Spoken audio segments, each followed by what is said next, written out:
ঢাকার ব্যস্ত বাংলা মোটরের আকাশ হঠাৎ কেঁপে উঠল হাজারো কণ্ঠের স্লোগানে, আর মুহূর্তেই শহরের বাতাসে ভেসে উঠল উত্তেজনা, ভয় আর অনিশ্চয়তার গন্ধ।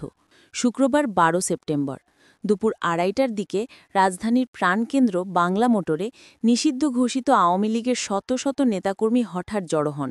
জাতীয় নাগরিক পার্টির কার্যালয়ের সামনে থেকে শুরু হয় তাদের মিছিল। লক্ষ্য ইন্টারকন্টিনেন্টাল হোটেলের সামনের রাস্তা। স্বেচ্ছাসেবক লীগের কেন্দ্রীয় নেতাসহ কয়েকশো মানুষ এই মিছিলে অংশ নেয়। ঢাকার মাঝখানে স্লোগান চলতেই থাকে, শেখ হাসিনা আসবে, বাংলাদেশ হাসবে, হটাও ইউনুস, বাঁচাও দেশ। কিন্তু এই উত্তেজনার ভিড়ে পুলিশ এক বাইকসহ ৬ জনকে আটক করে।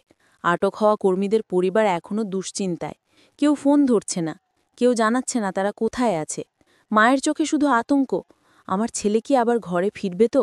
স্ত্রীর কণ্ঠে অসহায় প্রশ্ন, রোজগার করা মানুষটাকে যদি নিয়ে যায়, আমাদের সংসার চলবে কিভাবে? পুরো বাংলা মোটর মোড়ে হঠাৎ থমকে যায় যানবাহন। হর্নের শব্দ মিলিয়ে যায় গলার স্লোগানে। রাস্তায় দাঁড়িয়ে থাকা মানুষজন বিস্ময়ে তাকিয়ে দেখে। কেউ ভয়ে দোকান বন্ধ করে ফেলে, আবার কেউ মোবাইলে ভিডিও করে রাখে এই মুহূর্তগুলো। একটা অদ্ভুত নীরবতা আর কান্নার সুর যেন ভেসে বেড়ায় শহরের ভেতর। রাজনীতি কখনো মানুষের জীবনের মূল্যকে ছোট করে দেখা উচিত নয়। আজ যারা আটক হলো, তাদের পরিবার রাত ভর কাঁদছে। ক্ষমতা আর বিরোধিতার খেলায় সাধারণ মানুষের জীবন যেন কেবল বলি হয়েই যায়। আজকের এই ঘটনার পর শুধু প্রশ্নই থেকে যায়, আমরা কবে শিখব মতের ভিন্নতা মানেই কি শত্রুতা নয়?